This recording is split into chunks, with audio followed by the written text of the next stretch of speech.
कैसे हैं दोस्तों? लंबे समय लंबे गैप के बाद फिर आपके लिए मैं एक कॉमिक्स ले आया, अजगर और त्रिकाल देव। उम्मीद है कि आपको ये कॉमिक्स अच्छी लगेगी। स्टोरी और इसकी एक्सप्लेनेशन भी आपको अच्छी लगेगी। आप लोग सभी लोग नाराज़ होंगे कि मैं वॉइस मोड में बहुत सारे अभी कॉमिक्स नहीं अपलोड कर रहा हूँ। तो इसका रीज़न है गाइस कि अभी टाइम बिल्कुल भी नहीं मिल रहा है। मेरे को बिल्कुल भी टाइम नहीं मिल रहा है कि मैं अभी कॉमिक्स व्लॉग्स पे काम कर सकूं। लेकिन बहुत जल्द ही आपकी शिकायत को मैं दूर कर दूंगा और इसी तरह से आपको एंटरटेन करूंगा जैसे पहले ही वॉइस मोड में मैं डालता था। तो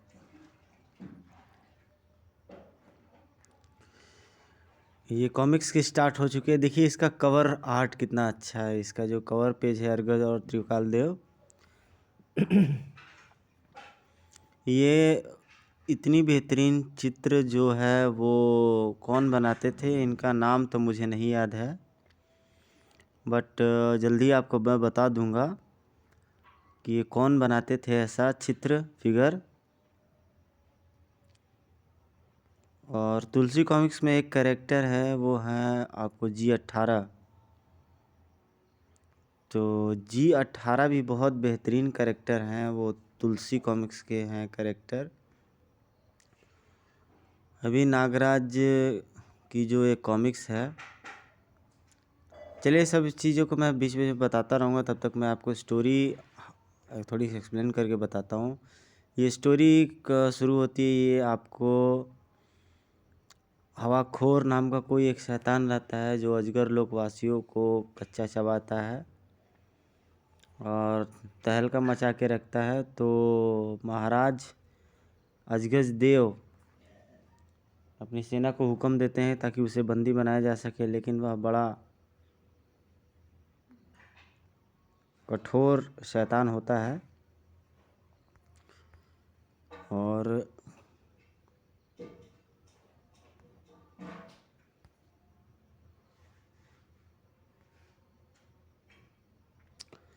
उधर अजगर लोग के राज दरबार में। आप क्या कह रहे हैं आप महामंत्री जी? मैं सच कर रहा हूँ महाराज, हवाखोर ने अजगर लोग पर आक्रमण कर दिया है। कॉमिक्स का क्रेज ऐसा होता था उन दिनों कि बिना इसके नींद नहीं आती थी। यदि उसे रोका नहीं गया तो वह लाशों के ढेर लगा देगा। ऐसा हरगिज नहीं होगा। ऐसा होने से पहले ही लाशें गिरा देंगे हम हवाखोर की। गुर्रा उठे महाराज अजगज देव। सेनापति जी, सेना को चलने का आदेश दीजिए। जो आज्ञा महाराज। अजगर सेना के साथ रवाना हो गए राजा अजगज देव। और मैं आपसे ये रिक्वेस्ट करना चाहूँगा कि अगर आप ये वीडियो देख रहे हो तो स्क्रीन को फुल स्क्रीन करके देखिए, क्योंकि अगर आप स्क्रीन को फुल स्क्रीन नहीं करके देखेंगे तो ये वीडियो मेरी फुल जो आपको नहीं दिखेगी और इसका कॉम्बिनेशन भी अलग टाइप का रहेगा। सो स्क्रीन को फुल करके आप लोग ये वीडियो देखें। ये कॉमिक्स का भयंकर युद्ध छिड़ गया अजगर सेना और हवाखोर के बीच। मेरी यह विष किरणें तुझे पल भर में समाप्त कर देंगी दुष्ट हवाखोर। राजा अजगर देव ने किया विष किरणों का वार, लेकिन हवाखोर के हाथों से निकली आने विष किरणों का रुख वापस अजगर सेना की ओर मोड़ दिया। हा हा, हवा ही नहीं खाता हवाखोर, हवा छोड़ता भी है। कहर बनकर टूटी थी विष किरणें अजगर सेना पर। आह मैं मरा, बचाओ आ। भगदड़ मच गई अजगर सेना में। भागो भागो। मौत बनकर टूटा था हवाखोर भागती अजगर सेना पर। हा हा हा, आज तो मजा आ गया। चप चप चप, वाह बहुत मीठा है इसका रक्त। अपने सैनिकों का भयानक हश्र देख नहीं सके राजा अजगज देव और गज उठे। दुष्ट हवाखोर, हम तुझे जीवित नहीं छोड़ेंगे। हवाखोर को मारने के लिए तुम्हें 7 जन्म लेने पड़ेंगे अजगज देव। तभी त्रिपुंड उर्फ अजगर, मेरे बारे में क्या तेरा ख्याल है हवाखोर? ठाक कांप उठा था हवाखोर। अद्भुत इच्छाधारी अजगर मानव त्रिपुंड देखकर ओह राजकुमार त्रिपुंड और कुलगुरु जयद्रोण, मैं इनकी शक्तियों का मुकाबला नहीं कर पाऊंगा। भागो यहाँ से वरना यह मुझे मार डालेंगे। हवाखोर ने भागना चाहा लेकिन भागता कहाँ है दुष्ट, अपनी मौत से नहीं मिलेगा। अजगर लोक पर आक्रमण करने की सज़ा केवल मौत है और तुझे भी वही सज़ा मिलेगी। मेरी मौत तो अब निश्चित है लेकिन मैं अकेला नहीं मरूंगा। अजगर लोक का वह हाल करूंगा कि यहाँ का एक भी वासी जिंदा नहीं बचेगा। अगले ही पल शू हवाखोर अजगर लोक की वायु निगलने लगा। चीख उठे थे राजा अजगर देव हवाखोर को वायु खींचते देख। त्रिपुंड, हवाखोर अजगर लोक की सारी वायु खींच रहा है, इसे रोको वरना अजगर लोक में कोई भी सांस नहीं ले पाएगा। चिंता मत कीजिए, अब यह दुष्ट और उत्पात नहीं मचा पाएगा। अगले पल आग की तेज लपटें निकली अजगर के मुख से, अजगर त्रिपुंड के मुख से, जिसमें घिर कर रह गया हवाखोर। चैन की सांस ली सबने हवाखोर के नष्ट होने पर। शुक्र है देवता का, खत्म हुआ दुष्ट, वरना न जाने कितनी तबाही मचाता। लेकिन तुम अचानक यहाँ कैसे पहुँच गए त्रिपुंड? तुम तो गुरुदेव के आश्रम में थे, यह बुलाकर लाए थे हमें। इनकी पत्नी और पुत्र दुष्ट हवाखोर का शिकार हो गए हैं। हम तुम्हारे आभारी हैं मित्र, तुम्हारी वजह से ही हम इस मुसीबत की समाप्ति हो पाई है। मुसीबत खत्म नहीं हुई सम्राट अजगर देव, बल्कि अभी शुरू हुई है। क्या मतलब है गुरुदेव? हम कुछ समझे नहीं। मतलब समझाने के लिए तुम्हें यह यंत्र देखना होगा। सबने आश्चर्य से कुलगुरु जयद्रोण के हाथ में थमे उस विचित्र यंत्र को देखा। यह कैसा यंत्र है गुरुदेव? यह वायुदाब यंत्र है त्रिपुंड, जो अजगर लोक में मौजूद वायु की मात्रा बताता है। इसके मुताबिक मरने से पहले हवाखोर इतनी वायु निगल चुका है कि अब बची हुई वायु में अजगर लोक के वासी सिर्फ 1 महीना ही सांस ले सकते हैं। ओह, तब तो आप उपाय का ही कोई उपाय बताइए राजगुरु, वरना अजगर लोक का नामो निशान मिट जाएगा। अब तो बस एक ही रास्ता है, हम सबको मिलकर अजगर देवता को प्रसन्न करना होगा। अब वही अजगर लोक को इस विपदा से छुटकारा दिला सकते हैं। पूरा अजगर लोक कुल देवता को प्रसन्न करने में जुट गया। अजगर लोक में भयानक अंजाम की कल्पना से बुरी तरह से थर्राया हुआ था त्रिपुंड। भैया मरते वक्त अजगर लोक की जिम्मेदारी मुझ पर छोड़ गए थे। मैं हर हाल में अजगर लोक की रक्षा करूंगा। कुल देवता को प्रसन्न होना ही पड़ेगा, उन्हें अपनी बलि चढ़ाऊंगा मैं। हैरान थे कुलगुरु जयद्रोण और राजा अजगर देव। यह त्रिपुंड क्या करना चाहता है गुरुदेव? कुछ समझ नहीं आता। यह त्रिपुंड कुल देवता के चरणों में अपना सिर झुका चुका था। बलि स्वीकार कीजिए कुल देवता। चीख उठे कुलगुरु जयद्रोण और राजा अजगर देव आज अजगर का मंतव्य समझकर। नहीं त्रिपुंड, रुक जाओ राजकुमार। लेकिन तब तक बहुत देर हो चुकी थी। जहाँ अजगर अपनी गर्दन को काट देता है, वो विशेष प्रकार की बलि को देने के लिए हवा में उछली थी कटी गर्दन, लेकिन नीचे नहीं गिर पाई। त्रिपुंड के भाई सम्राट विशाल की मृत्यु के बारे में जानने के लिए पढ़े अजगर सीरीज का सनसनीखेज कॉमिक्स प्रलयंकारी अजगर।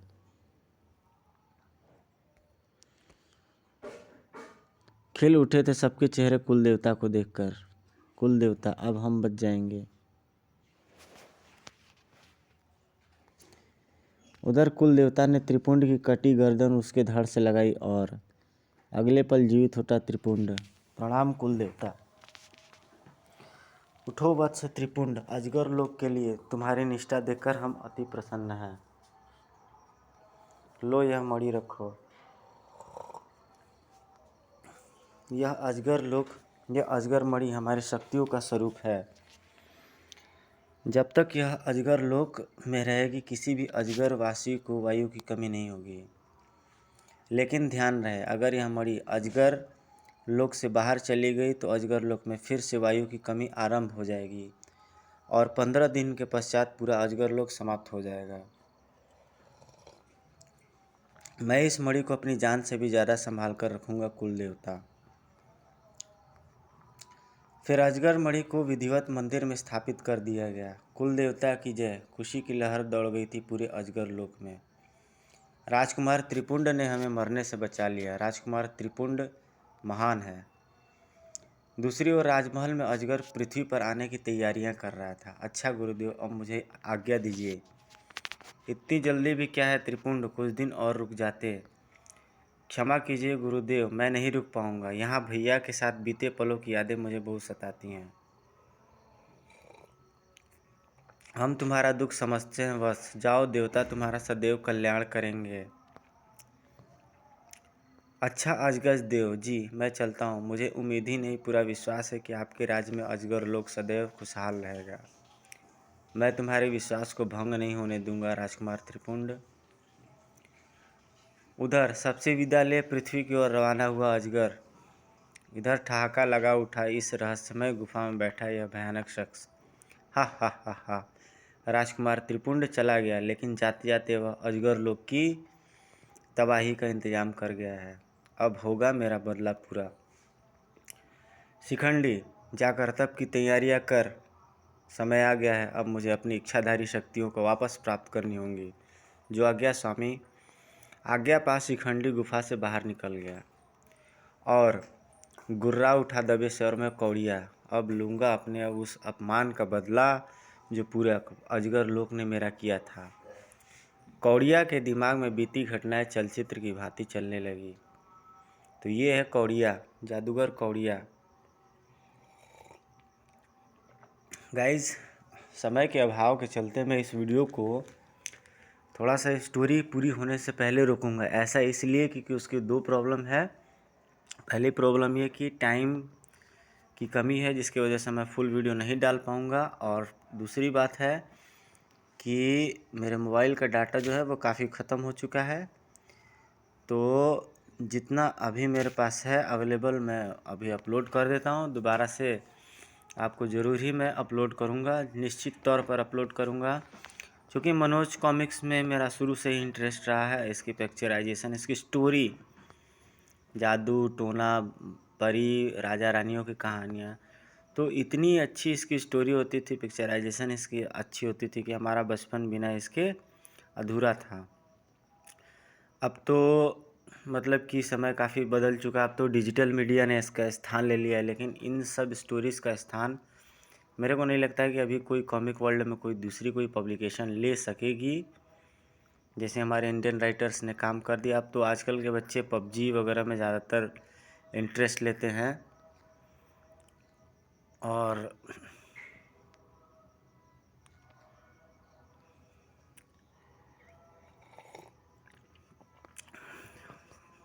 स्क्रीन टच मोबाइल पे ज़्यादा अपनी इंटरेस्ट के साथ तो बच्चे चिपके रहते हैं। तो पॉसिबल नहीं है कि अब इस एफ़र्ट के साथ मैं वीडियो डाल सकूं, बट फिर भी मैं आपको एंटरटेन करना चाहूँगा। और इधर ये अब आते हैं, जादूगर कौड़िया अपमान में चिल्लाता रहता है। ये रहा जादूगर कौड़िया। अब अजगर लोक के सम्राट विशाल की मृत्यु के बाद कुलगुरु जयद्रोण द्वारा अगले सम्राट को चुनने हेतु प्रतियोगिता का आयोजन किया गया। साथियों, जैसा कि आप जानते हैं, स्वर्गवासी महाराज का कोई उत्तराधिकारी नहीं है और राजकुमार त्रिपुंड राज सिंहासन त्याग चुके हैं। इसलिए अजगर लोक का नया सम्राट चुनने के लिए हमने इस प्रतियोगिता का आयोजन किया है। चूँकि अजगर लोक के राज सिंहासन पर कोई इच्छाधारी अजगर ही विराजमान हो सकता है।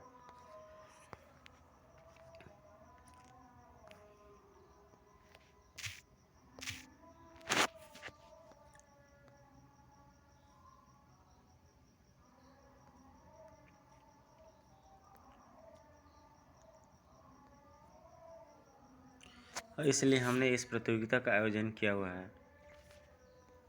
तो सेनापति खर, सर्वश्रेष्ठ मल्ल युद्ध विजेता महाबली क्रोण, न्याय मंत्री खजुराहो, तलवारबाज अजगज देव और अपनी घोर तपस्या के बल पर इच्छाधारी शक्ति प्राप्त करने वाले हमारे शिष्य कौड़िया की जीतने के लिए इन सब प्रतियोगिताओं को मौत की गुफा पार करनी होगी। जो भी प्रतियोगी सबसे पहले गुफा पार करेगा वही राज सिंहासन का हकदार होगा। मौत की गुफा के नाम के अनुरूप मृत्यु का दूसरा रूप, जिसके सामने खड़े थे सभी प्रतियोगी कुलगुरु जयद्रोण के इशारे की प्रतीक्षा में।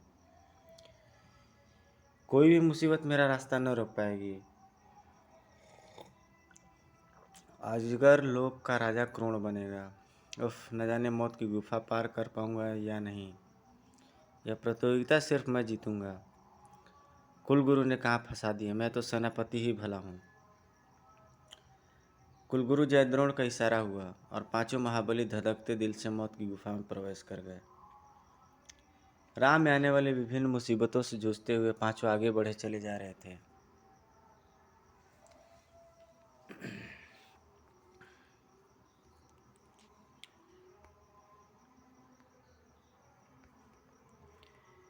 उनकी इस खूनी जंग को बड़ी दिलचस्पी से देख रहे थे कुलगुरु जयद्रोण और राजकुमार त्रिपुंड। वाह, कैसी बहादुरी से लड़ रहे हैं चारों।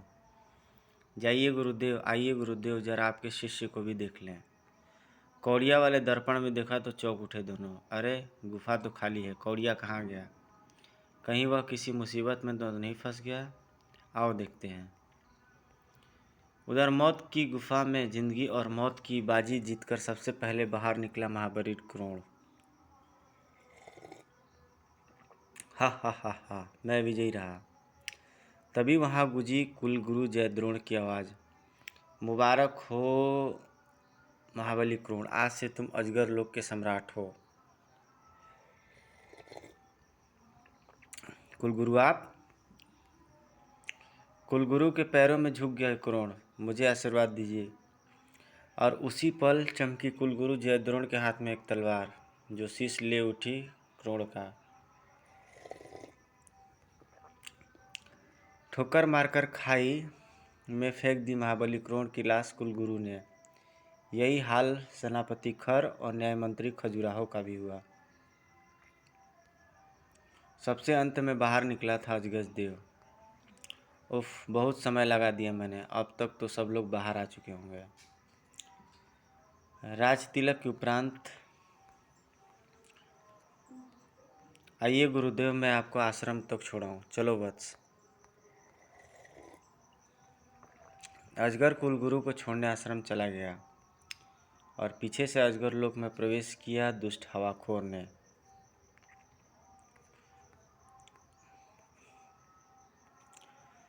सोचों में डूबा हुआ था कौड़िया, तभी स्वामी तप के समान प्रवान हो चुके हैं। ठीक है, तुम चलो, हम आते हैं। तो गाइज, आज के वीडियो में मैं इतना ही अपलोड कर रहा हूँ। उम्मीद है कि आपको स्टोरी इसकी बहुत अच्छी लगी होगी। और ये कौड़िया की तपस्या आरंभ हो चुकी है। जल्द ही आपको इसके नेक्स्ट पार्ट में जल्दी ही लेकर के आऊँगा। आप लोग लाइक, कमेंट, शेयर, सब्सक्राइब करके ज़रूर बताइएगा कि आपको स्टोरी कैसी लगी।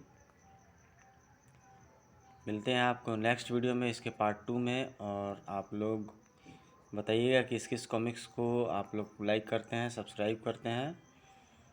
और सबसे बड़ी बात कि मैंने बहुत सारे कैरेक्टर्स पे, क्रूक बॉन्ड, बाकीलाल और राम रहीम पे बहुत सारे कॉमिक्स बना करके रखे, नागराज पे, ध्रुव पे, ओल्ड कॉमिक्स पे। तो आप लोग देखें, उसे लाइक, सब्सक्राइब, शेयर, कमेंट ज़रूर करें। पैशन है, इसलिए मैं इस तरह के वीडियो बनाता रहता हूँ, उसमें आप लोगों का साथ चाहिए। उम्मीद करते हैं कि आपको वीडियो अच्छी लगी होगी। मिलते हैं आपसे नेक्स्ट वीडियो में। Till then take care, good bye, जय हिंद दोस्तों। आपका दिन, रात, समय मंगलमय हो।